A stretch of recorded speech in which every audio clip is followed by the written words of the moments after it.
உனக்கு பின்னாடி 1000 பேர் இருக்காங்கன்ற தைரியம் உனக்கு இருந்தா உன்னால ஒரு பொருளை தான் ஜெயிக்க முடியும். அதுவே 1000 பேருக்கு முன்னாடி நீ நிக்கிறன்ற தைரியம் உனக்கு இருந்தா உன்னால இந்த உலகத்தையே ஜெயிக்க முடியும். கேஜிஎஃப் படத்துல வர்ற இந்த டயலாக் செம்ம மாசா இருக்கும்ல.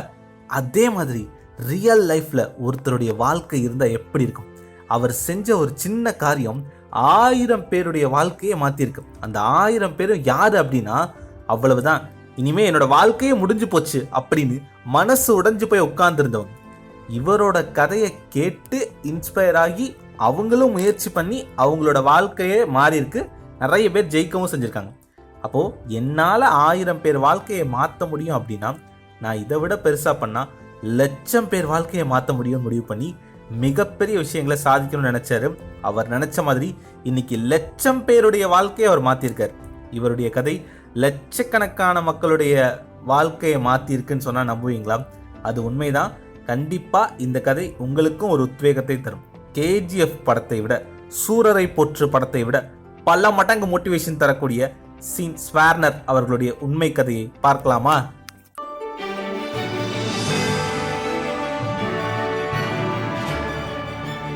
எண்ணுவதெல்லாம் உயர்வு.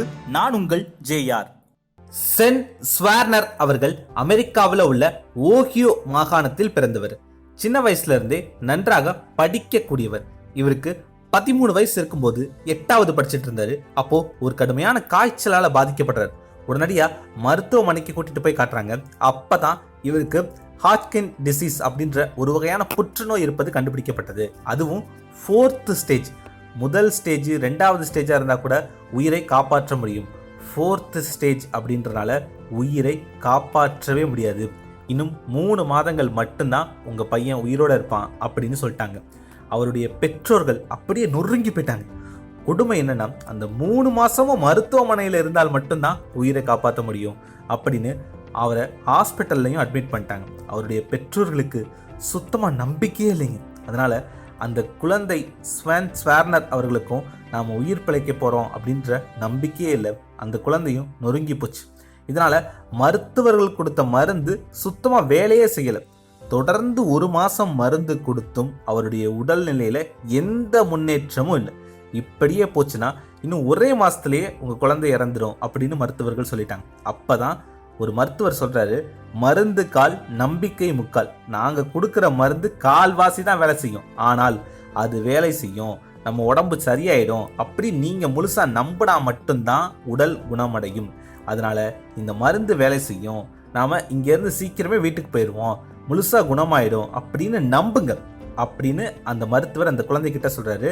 இது அவங்க பெற்றோர்கள் நம்பலைனா கூட அந்த 13 வயசு குழந்தை அப்படியே நம்புது.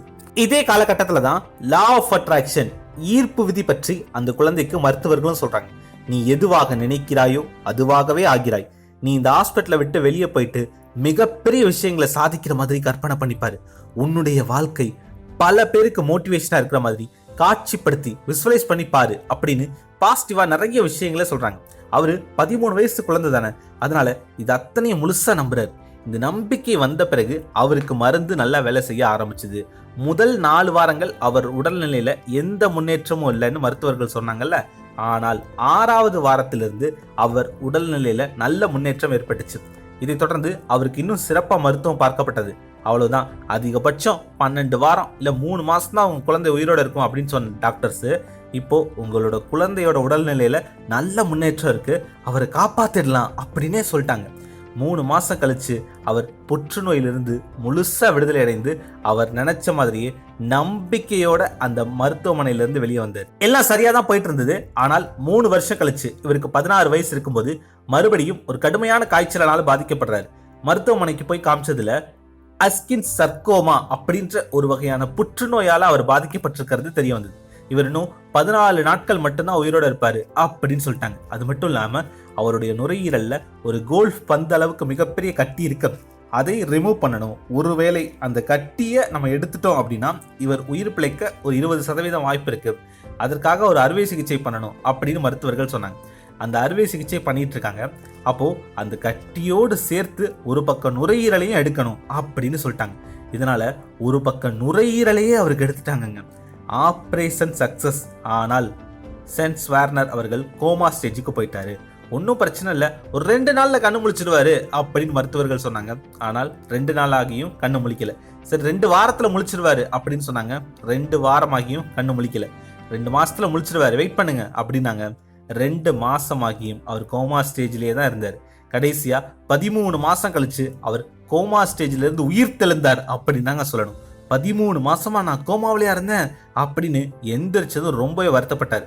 13 மாசம் நான் அப்பா அம்மாவை ரொம்ப கஷ்டப்படுத்திட்டேன், இனியும் நான் உங்களை கஷ்டப்படுத்த விரும்பல, இனி என்னுடைய வேலைகளை நானே செஞ்சுக்க விரும்புறேன் அப்படின்னு தான் முதல் வார்த்தை சொன்னார். ஆனா 13 மாசம் படுத்த படுக்கையா இருந்தனால அவரால் எந்திரிச்சு நிக்க கூட முடியல, சுயமா டாய்லெட் கூட போக முடியாது. இருந்தாலும் என்னோட வேலைகளை இனி நான் தான் செய்வேன் அப்படின்னு உறுதியா இருந்தார். கொஞ்சம் கொஞ்சமா வலியை தாங்கிட்டு கோமாவில இருந்து கண்ணு முழிச்ச அந்த முதல் நாளே அப்படியே கட்டில பிடிச்சுக்கிட்டே எந்திரிச்சு நிக்க ஆரம்பிச்சிட்டார். ஆரம்பத்துல சுயமா டாய்லெட் போறது, தன்னோட துணிகளை அவரே மாட்டிக்கிறது அப்படின்னு ஒரு வாரத்திலேயே அதுல இருந்து மீண்டு வந்துட்டார். இருந்தாலும் அவருக்கு ஒரு பக்க நுரையீரல் மட்டும்தான் இருந்தது. அவரால் முந்தி மாதிரி வேலைகளை செய்ய முடியலைங்க. எந்த வேலை செஞ்சாலும் சீக்கிரமே டயர்டாயிட்டார். இருந்தாலும் கொஞ்சம் கொஞ்சமா அதுல இருந்து மீண்டு வந்தார். மறுபடியும் கல்லூரியில சேர்ந்து டிகிரி முடிக்கிறாரு. டிகிரி முடிச்ச கையோட ஒரு சின்ன வேலையிலையும் ஜாயின் பண்ணிட்டாரு. எல்லாரும் வாழக்கூடிய ஒரு நார்மல் லைஃபுக்கு வந்துட்டார். இதவே பெரிய சாதனையா எல்லாருமே பார்த்தாங்க. ஆனால் இது அவருக்கு பத்தல. ஏதோ பிறந்தோம் வாழ்ந்தோம் செத்தோம் அப்படின்ற ஒரு வாழ்க்கையை வாழ நான் இங்க வரல, ஏதாவது பெருசா பண்ணணும், சாதிக்கணும். 2 முறை புற்றுநோயால பாதிக்கப்பட்டு அதுல இருந்து நம்ம மீண்டு வந்திருக்கோம் அப்படின்னா நாம இந்த உலகத்துக்கு ஏதாவது செய்யணும் அப்படின்னு நினைச்சாரு. ஆனால் என்ன செய்யறது, எப்படி சாதிக்கிறது அப்படின்னு ஒண்ணுமே அவருக்கு புரியல. சரி, முதல்ல நம்முடைய உடலை பலப்படுத்துவோம் அப்படின்னு அவருடைய உடலை உறுதி செஞ்சார். தினமும் மூச்சு பயிற்சிகள், கடினமான உடற்பயிற்சிகள் இதெல்லாம் செஞ்சு அவருடைய தேகத்தை இரும்பு போல மாத்தினார். பாருங்க, நம்ம எல்லாருக்குமே 2 பக்கம் நுரையீரல் இருக்கு. இருந்தாலும் ஒரு 3 மாடி படி ஏறணும் அப்படின்னாலே நம்மளுக்கு பயங்கரமா மூச்சு வாங்கும் இல்லையா? ஆனா ஒரே ஒரு பக்க நுரையீரலை மட்டும் வச்சுக்கிட்டு ஒருத்தர் மலையே ஏறணும் அப்படின்னா அது சாத்தியமா? ஆனால் அது சாத்தியம் அப்படின்னு நினைச்சாரு. ஆரம்பத்துல சின்ன சின்ன மலைகள்ல ஏறி அதை சாத்தியப்படுத்தினாரு. அப்பதான் அவருக்குள்ள ஒரு மிகப்பெரிய கனவு உருவாச்சு. எவரெஸ்ட் சிகரத்துல ஆரோக்கியமா இருக்கக்கூடிய நபர்கள் நிறைய பேர் ஏறி சாதனை படைச்சிருக்காங்க. ஆனால் ஒரே ஒரு நுரையீரலை மட்டும் வச்சுக்கிட்டு யாராவது இது வரைக்கும் மலை ஏறி இருக்காங்களா? புற்றுநோயிலிருந்து மீண்ட யாராவது எவரெஸ்ட் சிகரத்துல ஏறி இருக்காங்களா அப்படின்னு தேடி பார்த்தாரு. யாருமே இல்லைங்க. உடனடியா இதுதான்டா நம்மளோட பாதை, இதுதான் நமக்கான கனவுன்னு எவரெஸ்ட் சிகரத்துல ஏறுறதுதான் என்னுடைய இலக்குன்னு இலக்கை தீர்மானிச்சார். இது உண்மைக்குமே மிகப்பெரிய இலக்கு தான். ஏன்னா நல்ல ஆரோக்கியமா இருக்கக்கூடிய நபர்களே எவரெஸ்ட் சிகரத்துல ஏற முடியாமல் பாதியில திரும்பி வந்திருக்காங்க. ஆனா எவரெஸ்ட் சிகரத்துல நம்மளால ஏற முடியும் அப்படின்னு இவர் உறுதியா நம்பினாரு. அது சாதாரண விஷயம் கிடையாது. அதற்கு அபாரமான தன்னம்பிக்கையும் உடற்பயிற்சியும் தேவை. ஒரே ஒரு நுரையீரலை வச்சுக்கிட்டு எவரெஸ்ட் சிகரத்துல ஏறணும் அப்படின்னு அவர் நினைச்சார்னா அவருக்கு எவ்வளவு தன்னம்பிக்கை இருக்கணும்னு யோசிச்சு பாருங்க. இதற்காக கடுமையான பயிற்சிகள் எடுத்துக்கிட்டாரு. கிட்டத்தட்ட 2 வருடங்கள் பயிற்சி எடுத்த பிறகு எவரெஸ்ட் சிகரத்துல ஏற ஆரம்பிச்சார். கடுமையான குளிர், கிட்டத்தட்ட -30 டிகிரில இருந்து 40 டிகிரி குளிர் இருந்தது. ஆக்சிஜன் லெவல் ரொம்ப ரொம்ப கம்மியா இருந்தது. அவர் ஏறும்போது கடுமையான பனிப்புயல் வேற இருந்தது. ஆனால் இது எல்லாத்துக்கும் மேல அவருடைய தன்னம்பிக்கை அபாரமா இருந்தது. ஒவ்வொரு நொடியும் எவரெஸ்ட் சிகரத்து மேல தான் நிக்கிற மாதிரி கற்பனை பண்ணி பார்த்துக்கிட்டே அடுத்தடுத்த அடியை எடுத்து வச்சுக்கிட்டே இருப்பாராம். இன்னும் ஒரு ஸ்டெப்பு தான், இன்னும் ஒரே ஸ்டெப்பு தான் அப்படின்னு அடுத்தடுத்த கட்டத்துக்கு முன்னேறிக்கிட்டே இருந்தார். ஏப்ரல் மாத கடைசியில மலையேற ஆரம்பித்தவர் மே 16, 2002ஆம் ஆண்டு எவரெஸ்ட் சிகரத்தோட உச்சியை அடைந்தார். புற்றுநோயிலிருந்து மீண்டு எவரெஸ்ட் சிகரத்தை அடைந்த முதல் நபர். இந்த மாதிரி புற்றுநோயிலிருந்து மீண்டவர்களுக்குன்னு ஒரு தனி கொடி இருந்தது. கேன்சர் சர்வைவர் பிளாக் அப்படின்ற அந்த கொடியை எவரெஸ்ட் சிகரத்துல நட்டு வச்சார். அவர் அந்த நொடி அடைஞ்ச சந்தோஷத்துக்கு அளவே இல்லைன்னு தாங்க சொல்லணும். இதை தொடர்ந்து அவர் என்ன பண்ணார் அப்படின்னா, இந்த மாதிரி புற்றுநோயால பாதிக்கப்பட்டிருக்கக்கூடிய நபர்கள் இருக்கக்கூடிய மருத்துவமனைகளுக்கு போய் தன்னுடைய இந்த கதையை பதிவு பண்ணார். புற்றுநோயிலிருந்து மீண்டு என்னால இவ்வளவு விஷயங்களை செய்ய முடியும் அப்படின்னா உங்களாலேயும் முடியும் அப்படின்ற நம்பிக்கையை கொடுத்தார். சென் ஸ்வேர்னர் அவர்களை பார்த்த பிறகு அந்த புற்றுநோய் நோயாளிகளுக்கு நல்ல நம்பிக்கை வந்தது.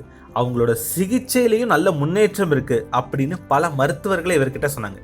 இப்பதான் அந்த கேஜிஎஃப் படத்துல டைலாக் வரும்ல, அந்த மாதிரி ஒரு டைலாக் அவர் புத்தகத்துல எழுதியிருக்கிறாரு. உனக்கு பின்னாடி 1000 பேர் இருக்காங்கன்ற தைரியம் உனக்கு இருந்தா உன்னால ஒரு பொருளை தான் ஜெயிக்க முடியும். அதுவே 1000 பேருக்கு முன்னாடி நீ இருக்கேன்ற தைரியம் உனக்கு இருந்தா உன்னால இந்த உலகத்தையே ஜெயிக்க முடியும்.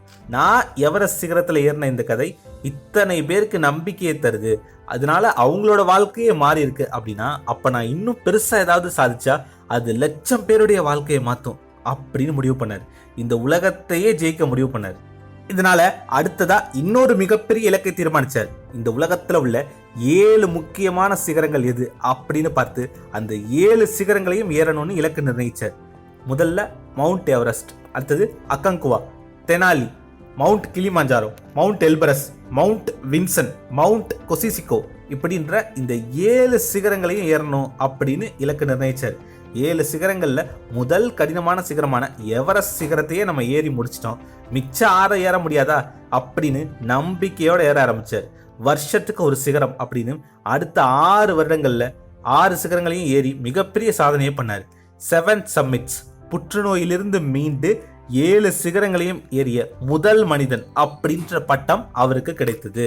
ஆனால் இதுவும் இவருக்கு பத்தல, இன்னும் பெருசா ஏதாவது பண்ணணும்னு நினைச்சாரு. அப்பதான் எக்ஸ்ப்ளோரர் கிராண்ட் ஸ்லாம் அப்படின்ற ஒரு பட்டம் இருக்கிறது அவருக்கு தெரிய வந்தது. இது என்ன அப்படின்னா, இந்த உலகத்தினுடைய 7 முக்கியமான சிகரங்களையும் ஏறி முடிச்ச ஒருத்தர் இந்த உலகத்தினுடைய வட துருவத்தையும் தென் துருவத்தையும் கவர் பண்ணி இருந்தாரு அப்படின்னா அவருக்கு இந்த பட்டம் கிடைக்கும். இதுவரைக்கும் இந்த உலகத்துல மிக குறைந்த நபர்கள் தான் இந்த சாதனைகளை செஞ்சிருக்காங்க அப்படின்னு அவருக்கு தெரிய வருது. இதையடுத்து இந்த இலக்கை அவர் நிர்ணயிச்சாரு. அடுத்த 2 வருஷத்துல அதை அடையவும் செஞ்சார். 2009ஆம் ஆண்டு எக்ஸ்ப்ளோரர் கிராண்ட் ஸ்லாம் அப்படின்ற அந்த மிகப்பெரிய பட்டமும் இவருக்கு கிடைச்சது. இதை தொடர்ந்து கேன்சர் கிளைம்பர் அசோசியேஷன் அப்படின்னு ஒரு நான் ப்ராஃபிட் ஆர்கனைசேஷன் தொடங்கி இந்த மாதிரி புற்றுநோயிலிருந்து மீண்டு வந்தவர்கள் ஏதாவது ஒரு துறையில சாதிக்கவும் அவங்க மலை ஏறவும் அவங்களுக்கு நிறைய உதவிகளை பண்ணாரு, அவங்களுக்கு நிறைய பயிற்சிகளை கொடுத்தாரு. அது மட்டும் இல்லாம பல்வேறு நாடுகளுக்கு போயிட்டு தன்னோட இந்த கதையை சொன்னார். அப்போ ஒரு மிகப்பெரிய ஆடிட்டோரியம்ல ஒரு மீட்டிங் நடக்குது.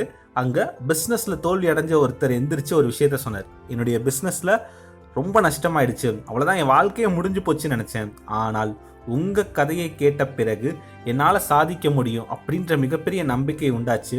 அதன் பிறகு நான் மறுபடியும் என்னோட பிஸ்னஸை தொடங்கி மிகப்பெரிய ப்ராஃபிட்ல இப்போ இருக்கேன் அப்படின்னு சொல்லியிருந்தார். இது போல லட்சக்கணக்கான மக்களுடைய வாழ்க்கையை அவர் மாத்திருக்காரு. லட்சக்கணக்கான மக்களுக்கு நம்பிக்கையும் கொடுத்திருக்கிறார். எவரெஸ்ட் சிகரம் ஏறும்போது அவர் அடைந்த துன்பங்கள், அதை எப்படி கடந்து எவரெஸ்ட் சிகரத்தை ஏறினாரு, அதையெல்லாம் தாண்டி எப்படி 7 சிகரங்களையும் ஏறினாரு அப்படின்னு தன்னோட முழு கதையையும் கீப் கிளைம்பிங் அப்படின்ற புத்தகத்தில் எழுதியிருக்கிறாரு. வாய்ப்பு இருந்தால் அந்த புத்தகத்தை வாசிங்க. அந்த புத்தகத்தில் உள்ள முக்கியமான வரிகளை மட்டும் நான் நம்ம சேனலோட ஜாயின் மெம்பர்ஸ்க்காக ஒரு வீடியோவாக போட்டிருக்கேன். முடிஞ்சால் நம்ம சேனலோட மெம்பராக நீங்கள் மாறுங்க, நீங்களும் அந்த வீடியோவை பார்க்கலாம். நம்ம சேனலோட சப்ஸ்கிரைப் பட்டனுக்கு பக்கத்தில் ஜாயின் மெம்பர்னு ஒரு ஆப்ஷன் இருக்கா, அந்த ஜாயின் பட்டனை கிளிக் பண்ணிங்கன்னா நீங்களும் மெம்பராக மாறலாம். இதில் இந்த வீடியோஸ் மட்டும் இல்லை, இன்னும் எக்கச்சக்கமான நல்ல வீடியோக்கள் மெம்பர்ஸ்க்காக காத்திருக்கு. அதனால் வாய்ப்பு இருந்தால் மெம்பராக மாறுங்க. இந்த மாதிரி இவருடைய கதையை கேட்ட பிறகு பிஸ்னஸில் சாதிச்சவங்க, எக்ஸாம் எழுதி கிளியர் பண்ணவங்க, மிகப்பெரிய மலைகளில் ஏறி சாதனை பண்ணவங்க அப்படின்னு ஏகப்பட்ட வெற்றி கதைகள் இருக்கு. சீன் சார்னர் கதையை கேட்ட பிறகு நீங்களும் உங்களுடைய இலக்குகளை கூடிய சீக்கிரமே அடைவீங்க. மனமார்ந்த வாழ்த்துக்கள். ட்ரீம் பிக் அச்சீவ் பிக் என்பதெல்லாம் உயர்வு.